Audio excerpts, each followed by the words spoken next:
సభకు నమస్కారం అండి. ఇక్కడ వేదికను అలంకరించిన జనసేన పార్టీ జనరల్ సెక్రటరీ, మాకు మిత్రుడు, సోదర సమానుడు నాగబాబు గారికి, తిరుపతి ఎమ్మెల్యే ఆర్ఎన్ శ్రీనివాస్ గారికి, తిరుపతి జిల్లా ఉమ్మడి జిల్లా అధ్యక్షులు డాక్టర్ హరిప్రసాద్ గారికి, వేదికలు అలంకరించిన మా జన సైనికులు, వీర మహిళలు, అలాగే నాకు ముందున్న వీర మహిళలు, జన సైనికులు, జనసేన కార్యకర్తలు, అలాగే తెలుగుదేశం భాజపా కార్యకర్తలు, మీ అందరికీ కూడా హృదయపూర్వక నమస్కారాలు చెప్తూ, మీరందరూ నాగబాబు గారు మాటలు చెప్తే వింటానుకున్నారు. సో 2 నిమిషాలు మాట్లాడతానండి. పుంగనూరు అని వినిపింగానే ఆ మాటకు ఒకప్పుడు చాలా మంచి పేరు ఉండేది. పొంగనూరు ఆవులు, పొంగనూరు ఆవులతో స్వామివారికి దానికే సేవ చేస్తారు. స్వామివారు పొంగనూరు ఆవుల నుంచి వచ్చే పాలతోనే సేవ చేస్తారు అని మాకు ఒక చిన్నప్పటి నుంచి చెప్తుంటే, పొంగనూరు అంటే ఒక మంచి ఇది ఉండేది మాకు అభిప్రాయం. అలాగే పొంగనూరు అంటే పరశురాముల ఏరియా, పరశురాముల వారిది, ఇక్కడ పౌరుషం బాగుంటుంది అని చెప్పి అది కూడా విన్నది మేము చిన్నప్పుడు. అటువంటి పొంగనూరులో దుర్మార్గులు 2 దశాబ్దాలుగా రాజ్యం వెళ్తున్నారు. ఇక్కడ ఏమి జరిగినా వాళ్ళ కనుసల్లుల్లోనే జరగాల. ఇందాక మా డాక్టర్ గారు చెప్పారు, పాలు అమ్ముకుంటే మేము చెప్పిన రేటు అమ్ముకోవాలా, పళ్ళు అమ్ముకుంటే మాకే అమ్మాలా, మేము చెప్పిన రేటుకే అమ్మాలా, ఏమి చేసినా మా దీంట్లోనే ఉండాలా. మీరు కష్టపడి సంపాదించుకొని సాయంత్రం వేగి మేము మందు తాగుతా ఉంటే మేము చెప్పిన బ్రాండే తాగాల, మేము చెప్పిన బ్రాండు తాగి బాగలేదంటే చంపేస్తాం. ఇవన్నీ మాకు గుర్తున్నాయి. మీరు ఒక అమాయక ప్రాణిని మీరు అమ్మే ఈ చీప్ లిక్కర్ బాగలేదు అని చెప్పినందుకు ఒక్క 24 గంటల్లోనే అతన్ని ఏ విధంగా ప్రాణం తీసుకున్నారో మాకు మేము మర్చిపోలేదు, మేమంతా గుర్తుపెట్టుకున్నాం. ఆగస్టు 3వ తారీఖు 2024 చంద్రబాబు నాయుడు గారు ఇక్కడికి వస్తే చంద్రబాబు నాయుడు గారి మీదే అటాక్ చేసి ఆయన్ని మేము మీటింగ్ పెట్టాను.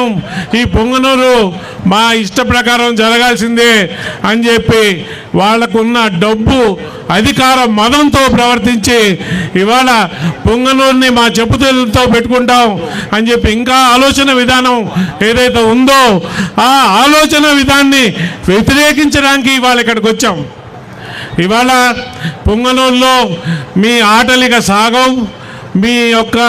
మీరు చేసిన దురాఘాతాలంతా బయటకు వస్తున్నాయి. ఒక్కొక్కటి మీ చిట్టా బయటకు వస్తున్నది. ప్రతి ఒక్కటి కూడా మీరు చేసిన ప్రతి ఒక్కదానికి వడ్డీతో కూడా చెల్లిస్తారు.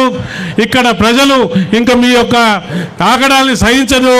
ఇక్కడ నాయకులు మిమ్మల్ని తిరగబడుతున్నారు. అసలు పౌరుషం ఏందో చూపించి మిమ్మల్ని గెలిచిన తర్వాత ఈ నియోజకవర్గంలో అడుగు పెట్టనీయకుండా చేశారు. మిమ్మల్ని మర్చిపోకండి. సో ఇవన్నీ కూడా మేము పొంగనూరుకి వాళ్ళు దేనికి వచ్చామంటే మిమ్మల్ని అందరినీ కూడా మేము ఉన్నాం. జనసేన పార్టీ మీతో పార్టీ మమేకమై మీతో పార్టీ మేము ఉండి ధైర్యం చెప్పి ఇక్కడ మంచి నాయకులు వస్తున్నారు. ఏమి లేనప్పుడు వాళ్ళ అధికారం చెలాయిస్తున్నప్పుడు వాళ్ళు మొత్తం అధికారాన్ని, ధనాన్ని వాళ్ళ కబంధ హస్తాల్లో పెట్టుకున్నప్పుడు అప్పుడు కూడా మా జనసేన నాయకులు ఇక్కడ చేరి వాళ్ళతో పొట్లాడారు. అంత మీ చేత అధికారం ఉన్నప్పుడే మీతో కొట్లాడి ధైర్యంగా నిలిచిన జన సైనికులు ఇవాళ మిమ్మల్ని వదులుతారా? మాకు ఇప్పుడు మాతో పాటు ఇంకా పెరిగింది. మా పాత నాయకులు వాళ్ళతో పాటు వేణుగోపాల్ రెడ్డి కూడా వచ్చారు. అందరూ కూడా కలిసి జనసేనని ఇక్కడ చాలా పటిష్టం చేయడానికి ప్రతి ఒక్క రోజు కంకణం కట్టుకొని ఊరు వాడ పంచాయతీ మీ ఊస లేకుండా చేస్తున్నారు. దాన్ని మేము మా తరఫున చేయించడానికి పవన్ కళ్యాణ్ గారు, పెద్దలు మీరందరూ కూడా పోయి పొంగనూరు ప్రజలకు చెప్పండి, మేము మీకు తోడుగా ఉంటాము. మన జనసేన పార్టీ మీకు ప్రతి ఒక్క రోజు అడుగులో అడుగేసి మీతో తోడుంటుంది అని చెప్పి స్వయాన వాళ్ళ అన్నగారైన నాగబాబు గారిని ఇక్కడ మీ అందరికీ ధైర్యం చెప్పడానికి, మీలో బాగా ఉత్తేజం నింపడానికి పంపించారు. సో మీరందరూ కూడా నాగబాబు గారు చెప్పే మాటలు వినండి ధైర్యంగా. ఇక మీదట ఈ దౌర్జన్యాలు ఈ దోపిడీలు వీటికంతా కూడా ఎదురు తిరిగి ఇంకా సాగనివ్వము.